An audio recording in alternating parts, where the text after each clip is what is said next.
بسم اللہ الرحمن الرحیم۔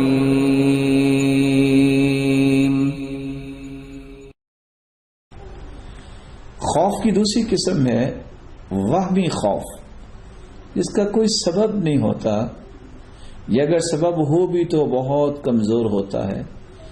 یہ جو خوف وہمی ہوتا ہے، ایسے نہ ہو جائے، پتہ نہیں ایسے ہو گیا تو کیا بنے گا، یہ مذموم خوف ہے، اور اصل میں یہ جبنا کا خوف ہے، جس کو ہم بزدل کہتے ہیں۔ اس لیے آپ صلی اللہ علیہ وسلم نے امت کو ایسے خوف اور ایسی چیزوں سے منع فرمایا، اور آپ نے جبن، بزدلی سے تعوذ کیا ہے، اللہم انی اعوذ بک من الجبن والبخل، اللہ بخل سے بھی مجھے بچا، اور اسی طرح جبانت سے بھی، بزدلی سے بھی مجھے بچا۔ اور یہ کوئی اچھا کام نہیں ہے، ایک ہو مسلمان اور اس کے اندر وہن کی ایک کیفیت پیدا ہو جائے کہ توکل کے قریب ہی نہ پھٹکے۔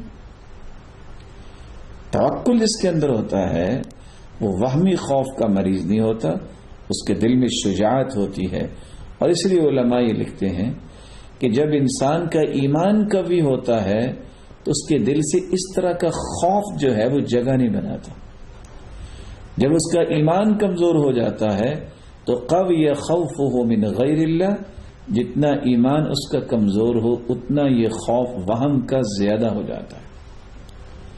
اس لیے اللہ تعالیٰ سے دعا کرنی چاہیے کہ وہمی خوف جو ہے وہ انسان کو کبھی قریب نہ آئے۔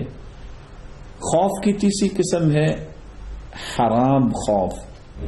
ایسا خوف انسان میدان جہاد میں ہے، دشمن کے سامنے ہے، اور بزدلی دکھا کے بھاگ جائے کہ کہیں مجھے مار نہ دے، یہ حرام ہے۔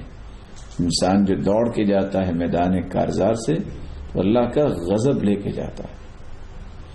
اسی طرح اگر وہ نیکی کا حکم کرنے سے خوف کھاتا ہے، برائی سے منع کرنے سے خوف کھاتا ہے کہ میں نے اگر نیکی کی بات کر دی تو مجھے تو لوگ مار دیں گے، اگر میں نے برائی سے منع کیا تو لوگ تو مجھے چھوڑیں گے نہیں، یہ خوف حرام ہے، کیونکہ یہ ذمہ داری ہے، اور ذمہ داری کو ادا کرنے سے انسان جو کتراتا ہے اور اس کو اپنی موت کا سبب سمجھتا ہے، اس لیے اس کو محرم خوف کہہ دیا گیا۔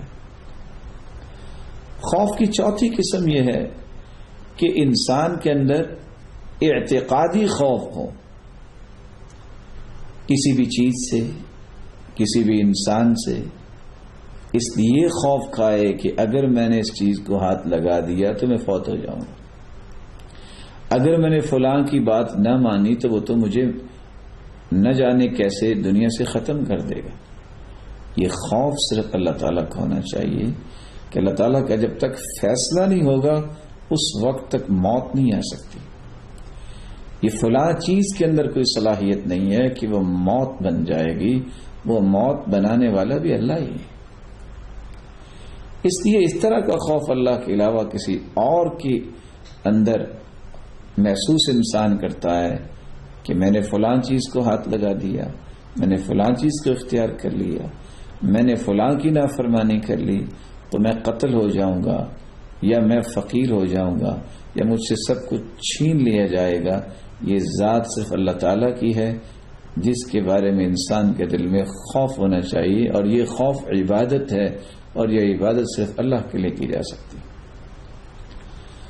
خوف کی پانچویں کیفیت یہ ہے کہ اللہ تعالیٰ کی وعیدوں سے خوف کھانا کہ اگر یہ کام کیا تو اس کے نتیجے میں یہ عذاب ملے گا۔ ایسا خوف انسان کے اندر جب آ جاتا ہے تو یہی خوف انسان کا بہترین ایمان کی نشانی ہے۔ اس لیے کبھی بھی انسان کو اس بارے میں پریشان نہیں ہونا چاہیے، ہاں جو اللہ تعالیٰ نے عذاب کی باتیں کی ہیں اس سے تو انسان کو خوف کھانا ہی چاہیے کہ اگر میں نے ایسا نہ کیا تو مجھے یہ بھگتنا پڑے گا۔